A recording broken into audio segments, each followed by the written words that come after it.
Olá, pessoal, tudo bem? Eu sou a professora Soraya Pereira. Estarei com vocês nessa disciplina muito importante no curso de Serviço Social. E eu espero, durante esses próximos minutos, conseguir passar para vocês os principais tópicos das unidades 1 e 2 da disciplina Mediação e Instrumentalidade em Serviço Social. Tá ok? Eu preparei uns slides para vocês, para a gente poder debater mais o assunto dessas unidades 1 e 2. Lembrando que a prova de vocês contempla as unidades 1 e 3.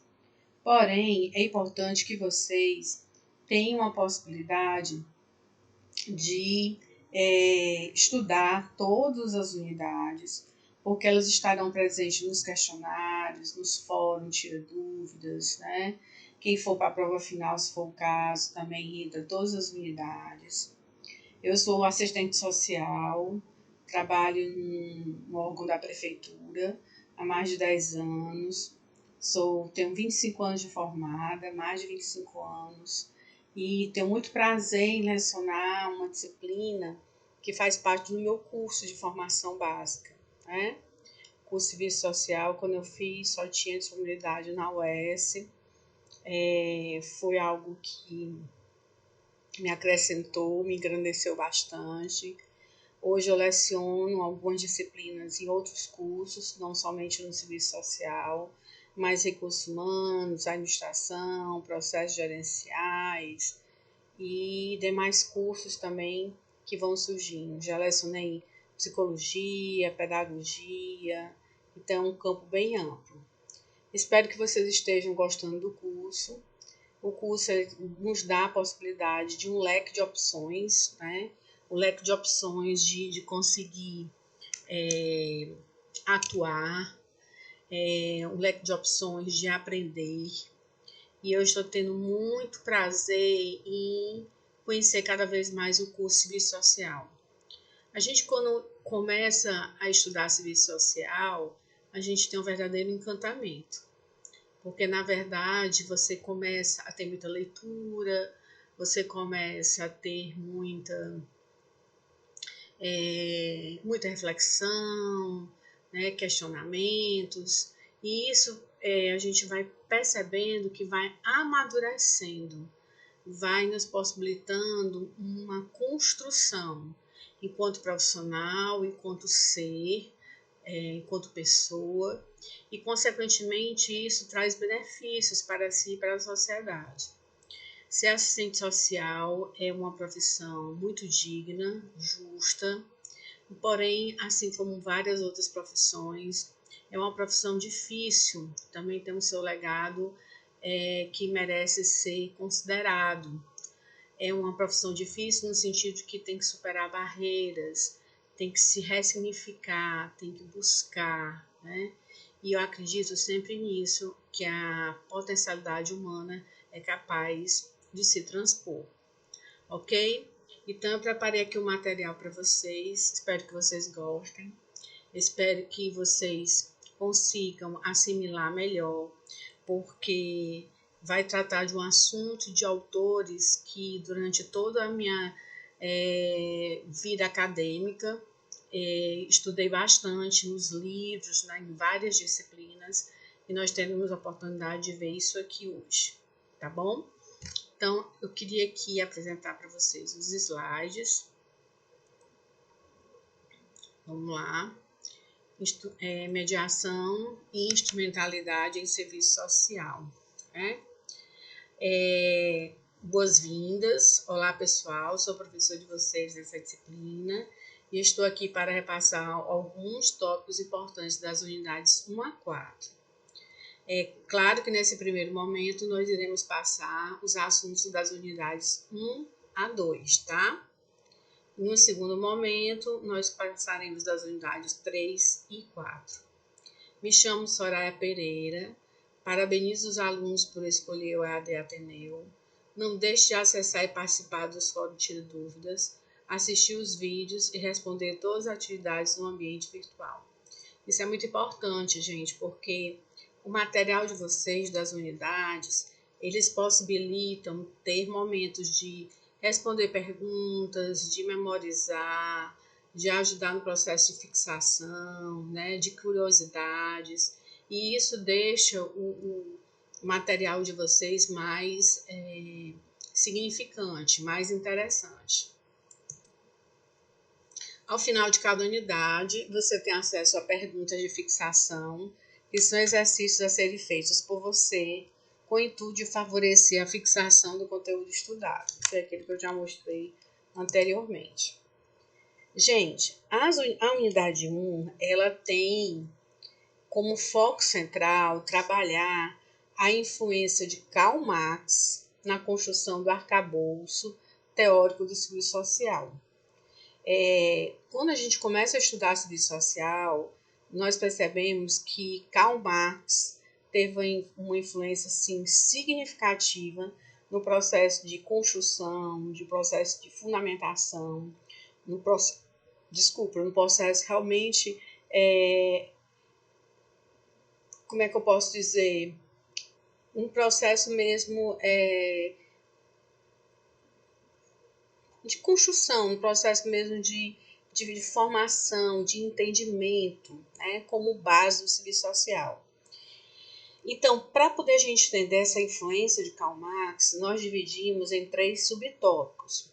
Descrever as teorias de Karl Marx e o contexto histórico no qual produziu suas obras, definir materialismo dialético e concepção materialista da história, e terceiro ponto, reconhecer a luta de classe e as estratégias de luta do proletariado. É muito importante também a gente considerar, né, que muitos assuntos podem ser tratados nesse momento. Porém, nós vamos pegar as partes mais importantes. Para vocês terem ideia, nós finalizaremos a unidade 2 até o slide 17, tá? Então, do 18 ao 33, já vai fazer da unidade 3 à unidade 4. Então, até essa unidade 17, nós estaremos falando um pouco sobre essas 2 primeiras unidades. Então, vamos conhecer um pouco aqui Karl Marx, né? É importante primeiro a gente entender que existe o Karl Marx, que não pode ser confundido com Max Weber. Max Weber, que também tem essa terminologia Marx, pode ser confundido com entre os 2 autores, né? Para o serviço social, a influência marcante foi de Karl Marx. Ele é do século XIX, de 1818 a 1883. Ele foi um filósofo revolucionário alemão e um dos fundadores do socialismo científico. Gente, Karl Marx, ele tinha ideias realmente revolucionárias, ideias que nos faz pensar e nos faz refletir, ter novos olhares sobre a sociedade, sobre o poder, sobre o mundo, sobre as relações sociais. Então, o Karl Marx, ele tem o quê? Ele é um filósofo. Nós sabemos que os filósofos, eles já têm como é que eu posso dizer? Já tem uma conotação de serem questionadores, de serem reflexivos, de não engolir as coisas como elas são exatamente, mas de entenderem, buscarem justificativas. E Karl Marx era um filósofo muito curioso, né? É origem alemã, né? E é o fundador do socialismo científico. E nós vamos entender um pouquinho mais disso mais à frente. Nascido na cidade de Trevlis, na Alemanha, ingressou primeiro na Universidade de Bonn e mais tarde transferiu-se para a Universidade de Berlim, com o objetivo de estudar direito. Posteriormente, na mesma instituição, abandonou o curso de Direito para se dedicar ao estudo da filosofia. Então, quando ele começou, se você pegar um livro de Karl Marx, ver a história de Karl Marx, vários motivos fizeram com que ele não continuasse com esse curso de Direito, né? ele acabou não se identificando por alguns motivos. Alguns colocam que ele ficou até depressivo. E na filosofia ele conseguiu se encontrar, né? A filosofia, ela traz essa possibilidade de dar razão às coisas, por que as coisas são e por que elas, elas têm um sentido de ser assim. Uma coisa muito importante também é que antes dos filósofos nós tínhamos os sofistas. Os sofistas foram os primeiros filósofos que surgiram, claro que eram altamente inteligentes, tinham uma concepção de querer entender o mundo, diferente do que vinha antes dos sofistas, né, que eram os deuses. Existia uma crença de que para cada deus, né, havia um deus do sol, deus da lua, deus do mar, deus da água, ou seja, os deuses eram as explicações e, e basicamente era isso. E os filósofos não, eles vieram exatamente entender o porquê as coisas eram naquela forma e qual o sentido de cada questão que era apresentada. Então, seus escritos demarcaram processos revolucionários vivenciados no século XIX, quando se vivia o auge do liberalismo, das ideias de um Estado liberal, garantidor dos mínimos de direitos possíveis para os cidadãos, e pela segunda fase da Revolução Industrial, a estruturação do capitalismo moderno e a formação de uma população operária marginalizada, cuja força de trabalho era explorada em condições subhumanas.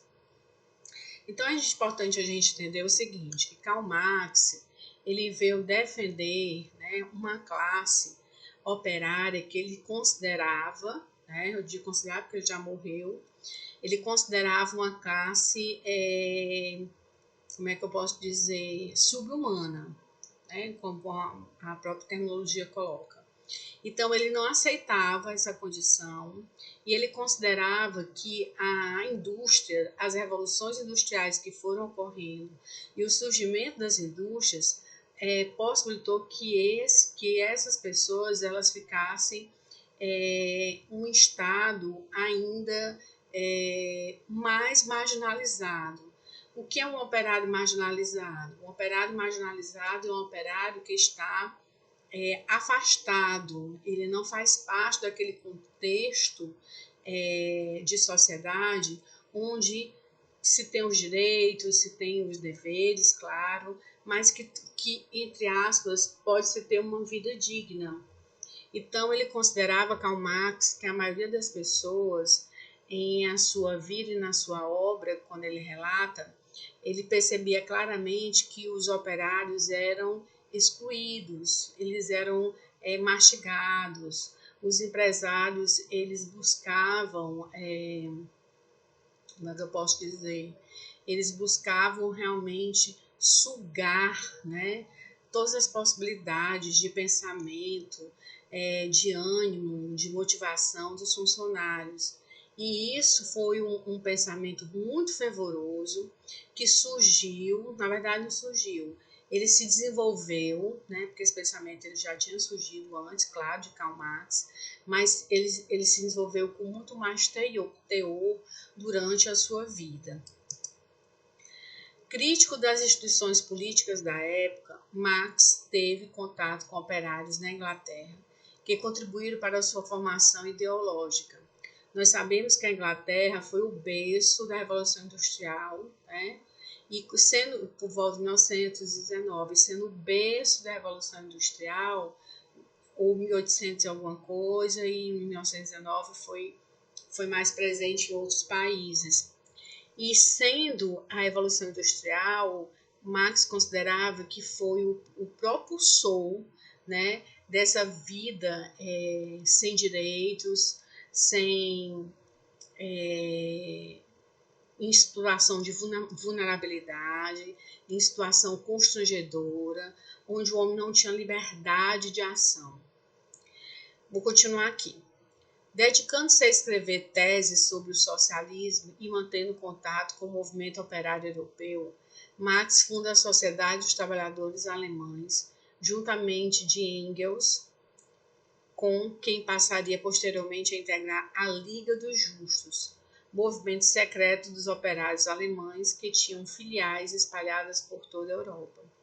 Então, Marx ele acabou tendo parceiros, né, como Engels, e Marx ele colocava-se de uma forma bem interessante. Uma das coisas que eu me lembro que quando eu estudei muito sobre Marx é que o homem ele tem uma falsa ilusão de liberdade no capitalismo. Por exemplo, o homem considera que ele indo ao shopping ele pode comprar o que ele quiser, ele tem dinheiro, ele pode comprar o que quiser, ele pode fazer o que quiser. E aí é ilusão se pensar, Marx considerava que essa falsa liberdade ela é instigada nas pessoas, quando na verdade essa liberdade não existe.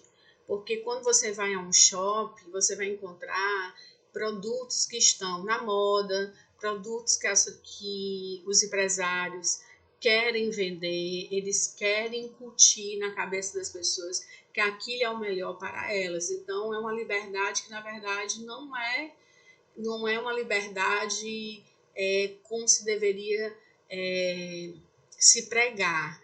Então Marx ele tinha uma formação ideológica muito ligada a quê? A que os operários eles precisavam ter igualdade nos direitos, né? E essa igualdade dos direitos para o mundo capitalista, o mundo de revolução industrial, é algo muito complexo e difícil de ser alcançado. Mas ele tinha como legado deixar esse socialismo dentro da sociedade em que ele se encontrava. As principais obras de Marx, né? Após sua passagem pela Liga, Marx segue com suas ideias e teorias. Entre as suas principais obras estão o Manifesto Comunista, muito conhecido, de 1848, o Trabalho Assalariado e Capital, de 1849, o 18º Brumário de Luiz Bonaparte, de 1852, Contribuição à Crítica da Economia Política, de 1859, e o Capital, de 1867. A gente, quando estuda serviço social, eu lembro que eu estudei alguns desses livros, o Capital foi um deles, né? E assim, eles nos dá um norte, realmente como é que eu posso dizer? Uma concepção muito interessante do quanto nós vivemos numa sociedade opressora, o quanto nós vivemos numa sociedade onde há uma diferenciação gritante entre os ricos e os pobres, os ricos ficando cada vez mais ricos e os pobres cada vez ficando mais pobres. Bem, existe um trabalho também do materialismo dialético, né? O materialismo dialético pregado por Karl Marx, ele vai explicar aqui melhor o que é que seria. Crítico da sociedade capitalista, como você já viu, né? Marx baseou-se seu estudo sobre o sistema produtivo em uma abordagem histórica que ficou conhecida como materialismo histórico. Vou repetir. Como ele tinha realmente um contraponto à sociedade capitalista, ele começou a desenvolver um estudo, certo? Com uma abordagem histórica que ficou conhecida como materialismo histórico. Partindo da concepção de materialismo como um conjunto de doutrinas que rejeita a existência de um princípio espiritual e que liga toda a realidade à matéria e às suas modificações, a base da filosofia marxista é a categoria materialista da história. Então, quando a gente fala a palavra materialismo, a gente vai na palavra realmente no X da questão, que materialismo é algo que realmente é contrário à questão do ser, né, do princípio espiritual, e o materialismo ele está muito ligado realmente à questão da concepção de doutrinas, né? Doutrinas essas que são criadas com interesse de atender a algo ou a alguém.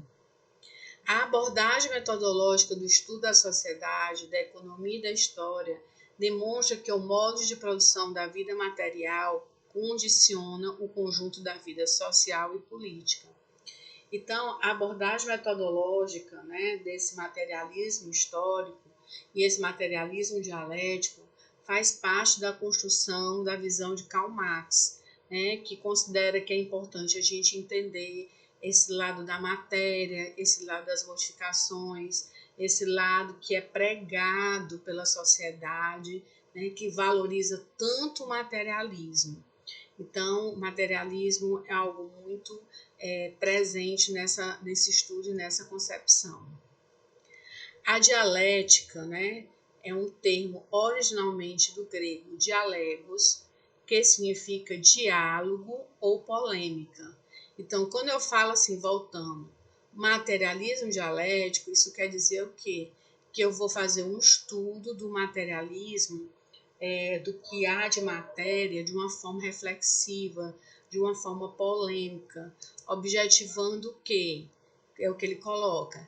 Era entendida pelos antigos como a arte de descobrir a verdade, evidenciando as contradições implícitas na argumentação do adversário e superando suas contradições. O materialismo dialético refere-se ao modo de abordagem dos fenômenos da natureza, seu modo de estudar e de concebê-los e sua interpretação e modo de focalizá-lo materialista. Então, gente, o materialismo dialético, como nós já vimos aqui, o dialético ele iria permitir o quê? Iria permitir gerar uma polêmica sobre o materialismo. E esse materialismo que ele evidenciava era o quê? Os fenômenos da natureza, o modo de estudar, o modo de concebê-las, a interpretação, o modo de focalizar materialista.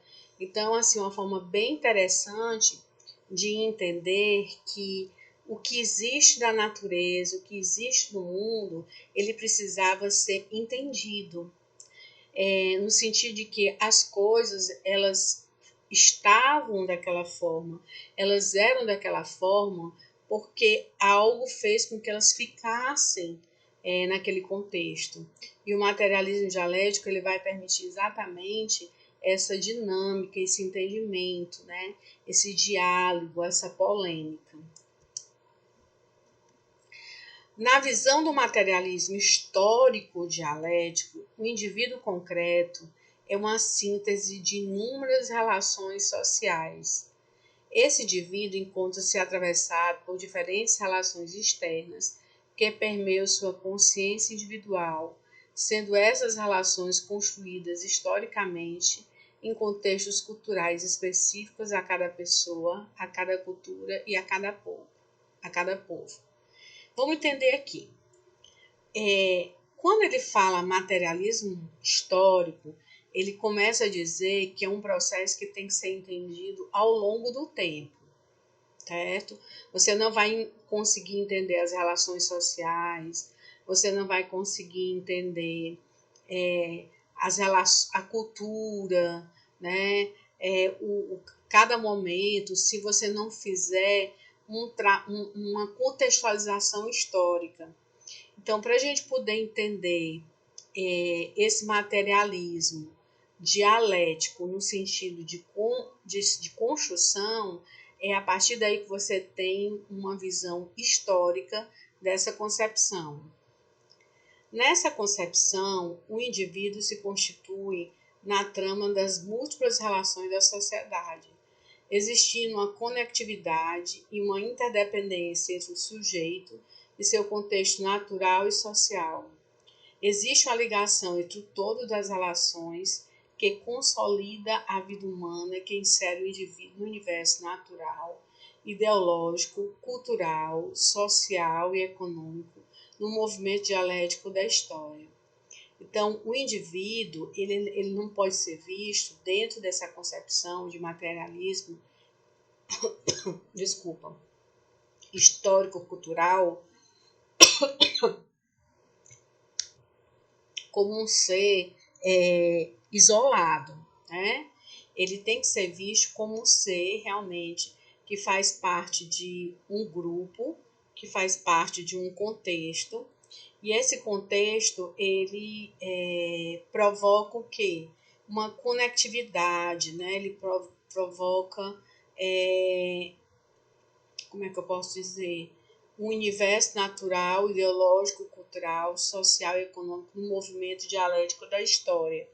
Então, ele é um processo que realmente ele vai ajudar na concepção de buscar, né, a interdependência do sujeito e do contexto natural e social da vida. Outra questão também que Karl Marx defendia bastante, com muito fervor, era a luta de classes, o trabalho e o proletariado.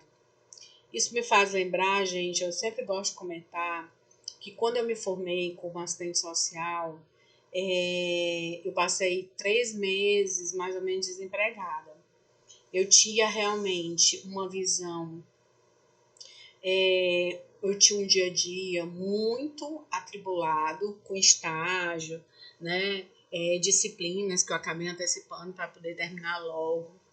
E eu me deparei com o meu primeiro emprego, que não foi bem aquele meu emprego dos sonhos, né? Eu cheguei nem a passar quase um ano. Foi um emprego realmente para eu conseguir ingressar, conseguir ter experiência no mercado de trabalho.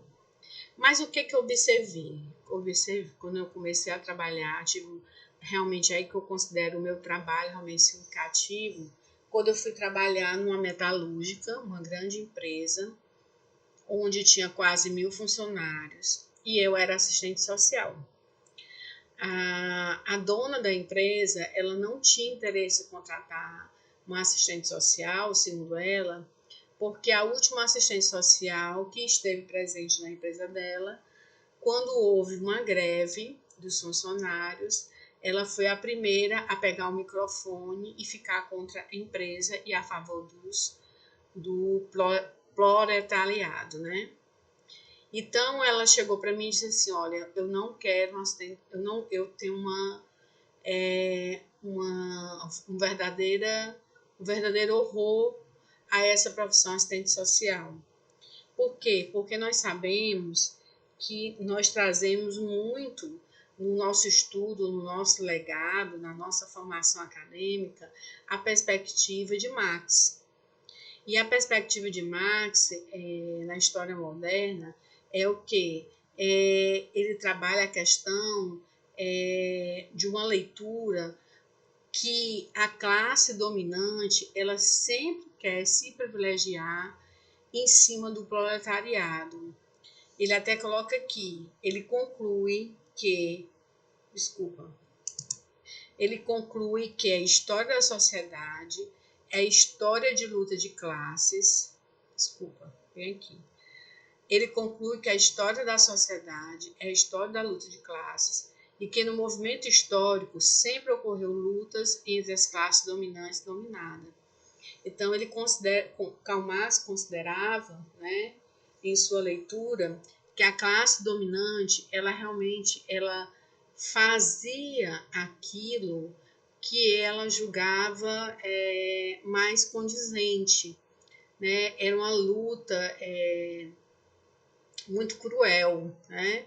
E que o movimento histórico mostrou que para poder isso se dissipar, para que isso não fosse tão marcante, a classe trabalhadora, os operários, eles precisavam se movimentar, eles precisavam lutar para que essa dominação da classe dominante sobre a dominada, ela não fosse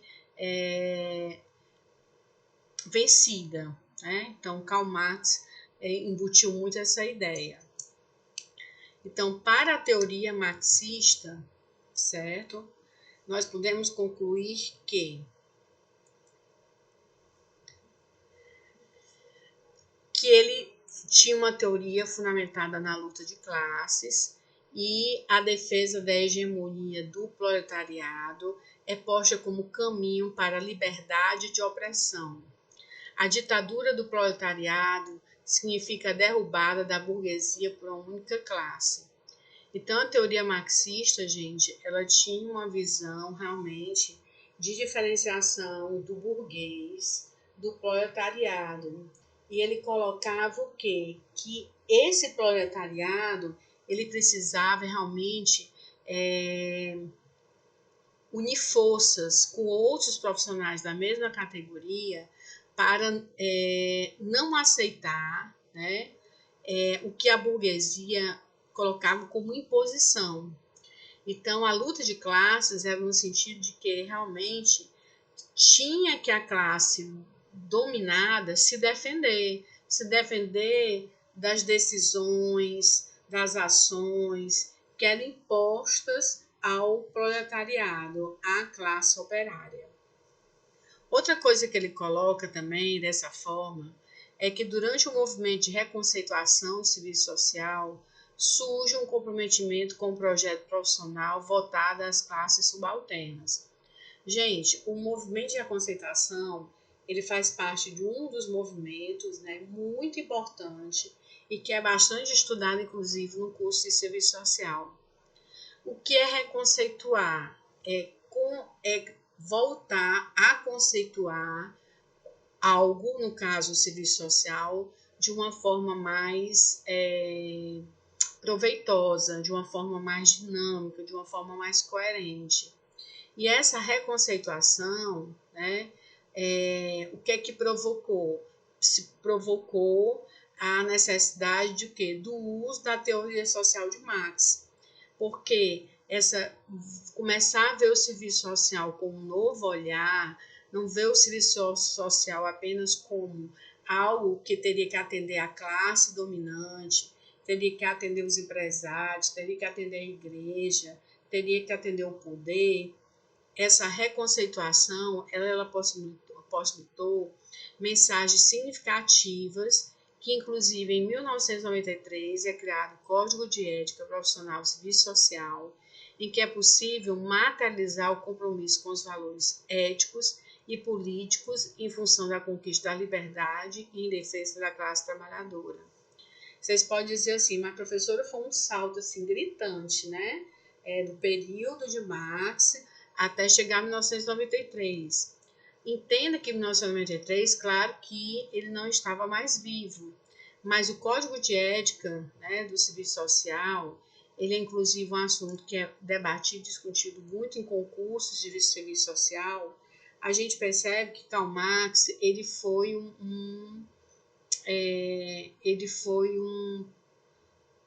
promoveu essa possibilidade, né, de conseguir galgar, de conseguir fazer com que as pessoas, a própria classe de assistência social, pensasse a ver mais a questão da conquista da liberdade, de valores éticos, de defesa da classe dominante. Então, se tinha um documento que podia dar essas possibilidades. Ok? Então, esse foi o primeiro assunto da unidade 1. Vamos agora ao assunto na unidade 2, onde a gente continua falando também de Karl Marx. Nós estamos no slide 12. Estaremos até o slide, se eu não me engano, 17, né? Deixa eu ver aqui onde estamos.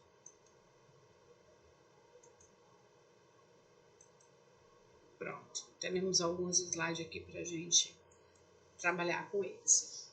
Então, na unidade 2, eu achei bem interessante, porque a unidade 2 ainda vem falar, claro, de Karl Marx, mas vem falar, a palavra-chave da unidade 2 se chama mediação. Eu lembro, gente, que quando eu também cursava a faculdade, Essa terminologia era uma terminologia que eu escutava muito, mas muito, dentro das disciplinas que eu tive a oportunidade de cursar. Disciplinas que faziam parte da vida acadêmica e disciplinas que também não faziam parte da vida acadêmica. Então, relacionar o papel da mediação, Marx e a dialética, identificar a categoria mediação pós-movimento de reconceituação do serviço social. E a unidade 2 também, ela tem o intuito de analisar a mediação enquanto categoria central do serviço social no espaço institucional. Vamos aqui então seguir para poder a gente conseguir entender um pouquinho mais.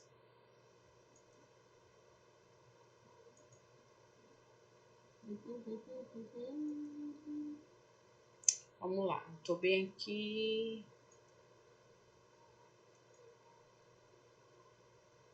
Pronto, estou aqui. 13. Deixa eu aumentar aqui para vocês, para poder facilitar.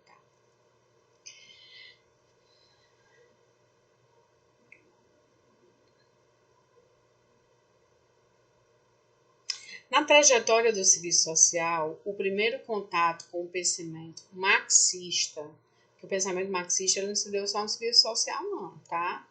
Se dá na profissão durante o seu processo de reconceituação. O que foi esse processo de reconceituação? É como eu disse para vocês, foi um processo muito marcante, histórico na vida do serviço social, onde se buscava o quê? Buscava um novo conceito, uma nova concepção sobre as coisas, sobre o universo, sobre a forma de agir, de pensar. Nesse momento, onde havia uma preocupação com o processo de reconceituação, né, a categoria vive uma ruptura com o conservadorismo e deixa sua neutralidade histórica, assumindo posicionamento ao lado da classe trabalhadora. Então, nesse momento de reconceituação, o que é que fica claro? A categoria do serviço social estava do lado das pessoas mais fracas. Ela assumia uma postura de se posicionar ao lado da classe trabalhadora e não ao lado da classe operante. A princípio, o diálogo com o pensamento marxista e a perspectiva crítico-dialética deram-se de modo raso, nas palavras de Neto e Carvalho. Em 1994, gente, Neto e Carvalho conseguiram, é um livro clássico no serviço social, onde eles conseguiram informado de um marxismo sem Marx. Havia um marxismo implantado, existente, né, na sociedade, onde as pessoas elas estavam começando a questionar o porquê elas viviam naquelas condições, porque as condições elas não eram melhores. E isso me faz muito lembrar que ele veio despertar na cabeça das pessoas o quê? Que eu posso ir além, que eu posso ser mais. Então, no entanto, com o amadurecimento da profissão, a partir dos anos 1990, alcançou-se a apreensão mais profunda do pensamento crítico-dialético na literatura entre os debates profissionais.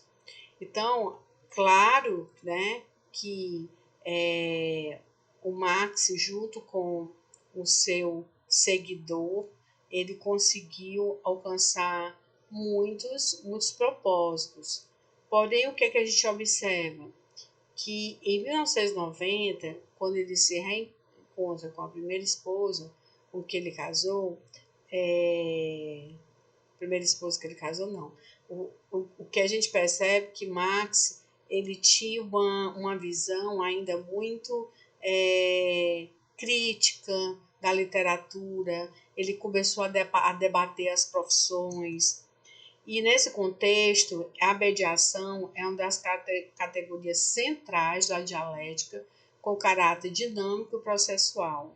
Então, como ele já considerava Marx que tudo era muito imposto, não era dialogado, não era visto com a classe operária, o que era importante, o que era necessário, o dono chegava lá e dizia, eu quero assim, assim, assim, não entendia às vezes o processo, não entendia o fluxo. E aqui vem um despertar para isso, que a mediação é uma das categorias centrais da dialética com caráter dinâmico e processual. É a categoria que possibilita desvendar a realidade e imprimir um direcionamento crítico à sua prática. Segundo Pontes, 2018, página 81, a mediação aparece nesse complexo categorial com um alto poder de dinamismo e articulação. É responsável pelas relações moventes que se operam no interior de cada complexo entre as estruturas sócio-históricas. Ou seja, esse pensamento bem filosófico, né, da mediação nos faz pensar o quê? Que eles começaram a compreender que a mediação é um caminho para que você consiga realmente ter um direcionamento crítico à sua prática profissional. É também uma oportunidade também de você poder ter mais articulação. Quando você vai mediar uma situação, você tem que ter o poder de convencimento. Então, você tem a questão da sua expressão verbal, tem a questão do dinamismo. Então, isso tudo contribui muito para o processo de mediação. Nós temos hoje assistentes sociais que são maravilhosas, mas quando entram no contexto da mediação, elas ficam um pouco confusas. Nesse sentido, como categoria reflexiva, a mediação permite, por meio do movimento do real, da razão, construir categorias para auxiliar a compreensão e a ação profissional. De modo metodológico, a forma mais clara e evidente de compreensão da realidade cotidiana de cada ser social se expressa na tríade categoria singularidade, universalidade e particularidade. Gente, essa terminologia singularidade, universalidade e particularidade, essas três categorias são ditas, que constituem uma das chaves para que o assistente social desenvolva sua intervenção com êxito. Se o assistente social ele sabe ser interpretativo, se ele sabe entender o cotidiano, se ele sabe ter uma compreensão também das particularidades de cada pessoa, ou seja, se ele tem esses três pilares associados ao que eu acabei de falar, bem aqui vem dizendo. Esses três constituem como uma das chaves para a assistência social e desenvolver sua intervenção com êxito. Além disso, possibilita a superação da imediaticidade do próprio cotidiano, a fim de garantir um exercício profissional crítico. Muitas vezes nós temos oportunidade, muitas não, algumas vezes, melhor dizendo, de ver profissionais que ainda estão cursando estágio, de chegar lá no local onde começam a trabalhar e querer aparecer. Às vezes se aparece de forma muito natural, mas esse aparecer, ele possibilita o quê? Ele possibilita uma superação da imediaticidade próprio cotidiano. Então eu vou querer ser mais do que o coordenador, Então, nos faz garantir o exercício profissional crítico, que eu acabei de falar, que é uma visão crítica que eu particularmente tenho, e também competente.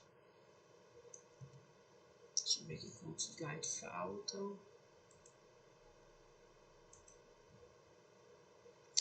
Faltam mais 2 slides.